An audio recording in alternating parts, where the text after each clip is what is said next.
پر مهاجر ورونو کم مشکلات تیریږي، کم مصیبتونه دي او په کوم سختو حالاتو کې دی راګیر دي،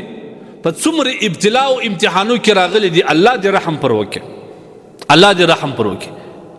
یو طرف ته خو کورونه ولاړ تباه سوه، 40 کاله 45 کاله پر یو ځای تیر سوي، هلته هر څه کړي، یو د ژوند زمینه برابره کړې، خیر ده. اوس خو چې هغه پاته سول،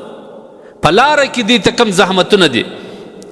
او کم ځای کې چې د دې موټران په زرهاو موټران ولاړ دي، هلته دې په کوم مشکلاتو کې دي. یاره د برداشت نه دي. موږ ځان ته پښتانه هم وایو، موږ ځان ته مسلمانان هم وایو، موږ زړه سوی هم لرو او دا هم وایو چې دا زموږ ورونه دي. موږ د دې ورونو سره کم د ورورګروۍ حال شریک کړی، موږ د اخوت یا په نسبت د یو ملت یا د یو مسلمان په حیثیت موږ د دې سره کم احسان کړی. آیا تاسو نه ولیدل چې په دغه موټرانو کې مړه سو؟ دا بله ورځ تاسو دا زنانه نه ولید د خپل ماشوم بچي ته ژاړي، هغه وفات سوی دی، دا هلته فریاد ورته کوي ژاړي. په ټول انسانانو کې فقط یو کس ورته ولاړ دی، د دې فریاد اوري. موږ مسلمانان یو، فخر هم کو. قرآن موږ ته څه وایي؟ انما المؤمنون اخوه، ټول مؤمنان ورونه دي. حدیث کې راځي د مؤمن مثال د مؤمن سره د محبت اړوند پر هغه باندې د شفقت پر برابر باندې د هغه سره د مینې او د محبت په خاطر باندې به داسې لکه یو جسد. د انسان په یوه بدن کې د لاس سره څومره مینه، د پښې سره څومره مینه، د غوږ سره څومره مینه. که چېرته د انسان په بدن کې یو لاس زخمی سي، ټول بدن ناقرار. که یوه سترګه یو خاشه ننوځي، دا ټول بدن ورسره ناقرار. که یوه په ګوته کې یو نوک معمولي خوش سي، د یو شي لاندې سي، یو ډبره لاندې سي، لیدلی به مې که نه؟ دا ټول بدن ورسره، سترګه ورسره ژاړي، خوله د اوف اوف نارې کوي، سر ورسره شوري، بدن ورسره شوري. دا ښکاره کوي چې زه ستا په غم غمجن یم که نه. د الله رسول وایي مسلمانان به دغه رقم وي سره. اوس زموږ مؤمنان مسلمانان چې په کومو زحمتو کې دي، بجای د دې چې موږ پر دې رحم وکړو، بجای د دې چې موږ پر دې شفقت وکړو، بجای د دې چې موږ د دې غم د ځان غم وبولو، دې ته یو سهولات برابر کړو. دکاندارانو دا د ځان لپاره موقع وبلل، هلته یې نږدې دکانونه ورته راوایسته، د 20 روپو شی په 100 روپۍ باندې ورکوي. په موقع ده، ګټه. ګاډیانو والا دا د ځان لپاره سیزن وبولئ، 1,00,000 روپۍ کرایه پر 2 لکه ورته ودرول. جایدادو والا دا د ځان دپاره موقع وبولل، د 10,00,000 روپو سرای په 20 لکه ورته بیه کړي. کرایه والا دا ځان دپاره جلا ځانګړی موقع وبولل، د 50,000 کالدار چې کوم سرای ورکوي، هغه نن په 20 په 30 باندې ورکوي. شاباس، ډېر ښه د مؤمن مظاهره مو وکړه، ډېر ښه د ورورولي مظاهره موږ وکړه، او الله به زموږ څه پوښتنه کوي. ته خبر یې چې د الله یو مخلوق اوبول، د الله د یوه مخلوق څخه زحمت و مشکل لرې کول، د الله د یوه مخلوق څخه تنده لرې کول، دا کوم اجر لري؟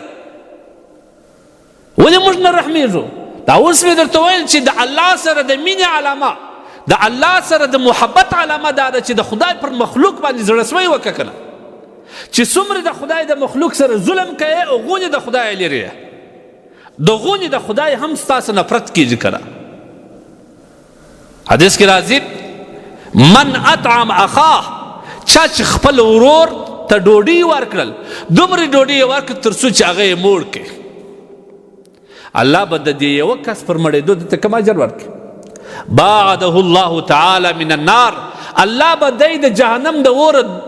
2 خندقه اندازه لرې کړي. د یوه خندق د بل خندق په مابیځ کې 500 کاله فاصله ده. د جهنم د اور څخه به الله 2 خندق لرې کړي، یعنی 500 کاله الله پاک جل جلاله به د دو د جهنم په مابیځ کې فاصله راوړي. لیکن موږ نه کوو.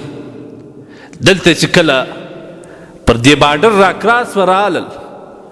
دا خلک تږي دي په ګاډیانو کې انتظار کړی دی وږي دي یو کس دومره نسته چې نن د خدای سره تجارت وکړي نن د خدای سره معامله وکړي پټه سودا وکړي یخې اوبه ورته رانیسي ورپورته کړي دا موټر ته ورکړي یو څوک دلته نسته دومره چې هغې ورته وایي چې زما 8 سرایه دي دا خو در هغه ساعته پورې چې ستی یو زمینه د کسب او د حلال روزي برابرېږي ما پرې در کړی خدای سره معامله زموږ کمزوره په جای د نامه چې راس بیا په زرهاو شیندو چې زموږ نوم وي هلته موږ بیا رقم ننداره کوو خپل د دنیا خلکو ته یو ډېر په عجبه انداز باندې وړاندوینه کوو عجب یې ښکاره کوو مه کوئ د خدای لپاره مسلمان باندې ظلم مه کوه که احسان نه څه ورسره کولی هغه په کم غم اخته دی ته یې لږ پر ځان باندې برابره کړه خو د الله رسول وایي دا رقم دی لکه یو مومن چې ستا په خپل کور کې دغه مشکل تا ته پیښ شي تا 40 کاله پر یو ځای تېر کړي او بیا هغه در سواخې راودي شړي ستا ماشومان ستا د عزت هغه باپرده باعفته زنانې ستا سره په موټر کې د سره او دا چې در ځایه رسېږي په دې کې د میاشتو سفر دی ستا په زړه به څه تېرېږي خو دا مسلمان هم ستا ورور دی د دې حاجت ورپوره کړه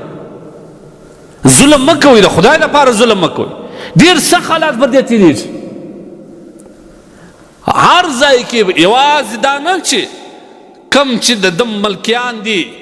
یا افغانان دي د هغوی ذمه داري ده نه دا د مکمل مسلمان ذمه داري ده آیا مسلمان ته دا پکار ده چې یو مسلمان ذلیله کړي د الله رسول صلی الله علیه وسلم فرمایي چې د یوه مسلمان وینه پر بل مسلمان باندې حرام ده د یوه مسلمان ذلیل کېدل پر بل باندې حرام دی اخو یې په دومره بې رحمه انداز پسې راغله کورو یې ګلیډرو راغله په ډنډو یې وي په زندانو یې ننباسي دا هم ځان ته مسلمانان وایي ډېر ښه مسلمان یې ده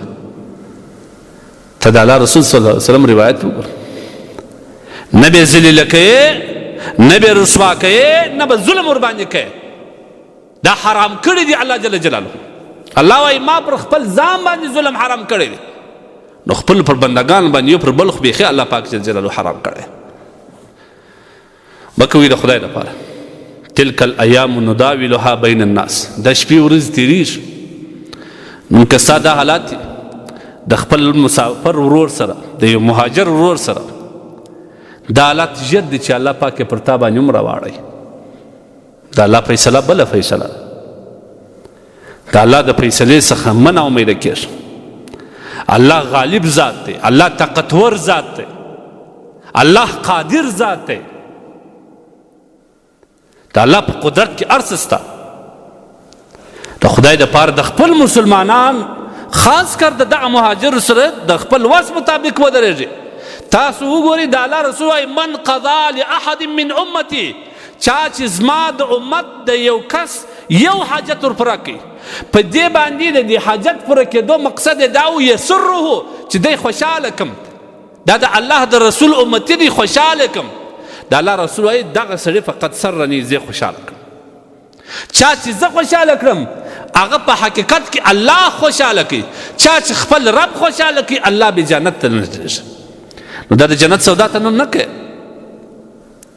کم شی چې په کم قیمت راوړی دی چې د مهاجر موټر ورته ودرېدي د هغه دکاندار ذمه داري ده اول خو یې موت ته ورکړي که موت نه په خپل سر پرې وکړي ګټه به بلکل نه ځینې اخلي دا اخلاقي جرم دی دا پښتني جرم دی دا د معاشرت خلاف کار دی دا لکه پر خپل خور سړی ګټه کوي ستا خور دا رقم مجبر حالات کې پوړلې پر سر وي د کوره یو چا شړلی او ته دلته ورته ناست یې پښتون نوم یې جیب خوله دې ورته خلاصه کړې ده پر هغه باندې ګټه کوې مردار سې په دا ګټه باندې د هغه ګټه دې ستا په صحت باندې بدله سي ستا په مرض دې الله در بدله کړي د هغه ګټه ته څنګه د خدای نه بیریږې داسې مه کوئ د خدای دپاره د دې ورونو سره احسان وکړئ موږ خو بار بار ویل دي لیکن عملي موږ هېڅ هم نه وینو اول الله جل جلاله موږ ته په خپله توفیق راکړي دا نه وایم چې زه خو نو داسې فرشته یم موږ ټول خطاب همیشه بل چاته دی موږ هم په دې کې مبتلا یو الله دې اول موږ ته هدایت وکړي دا یو چانس دی الله موږ ته راکړی دی د الله سره د معاملې او د سودا چانس دی که ځان د جهنم څخه اوه خندقه لرې کول غواړې احسان وکړه، که ځان جنت ته داخلېدل غواړې، رب د ځان خوشحاله کول غواړې، د الله رسول د ځان خوشحاله کول غواړې، د خدای پر مخلوق ورحمېږه که نه. او که ځان د قیامت مصیبت لرې کېدل غواړې، د الله رسول وایي من فرج کربه من کرب الدنیا، چا چې د مسلمان څخه من فرج عن مسلم کربه، چا چې د مسلمان څخه مشکل لرې کړي د دنیا د مشکلات څخه، الله جل جلاله به د آخرت مشکلات د څخه لرې کړي. د خدای دپاره په خپل ورونو باندې ورحمېږه، باید موږ پر ورحمېږو، موږ باید احسان معامله ورسره، خپل زړه ورسره شروع، خپل توان ورسره شروع، که هېڅ نه په محبت او رغبت ورسره وکړه. دا هغه کسان دي چې هغه د چا خندا ته تږي دي، هغه د یو چا مسکا ته تږي دي،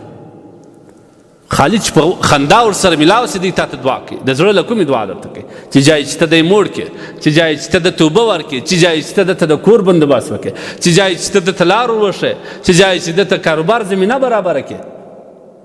باید کوم کسان چې راغلي دي یو څوک باید ځان مو په وس مه وایي، په مشوره خو ځان مه سپوه، یو ځای د برابرې دا مه وایي چې دی نه دا کار زما د خولې وباسي، ځای وروښه، تا ته الله خپل رزق دته خپل رزق الله ورکوي. دا الله تبارک وتعالی موږ ته یو چانس راکړی دی.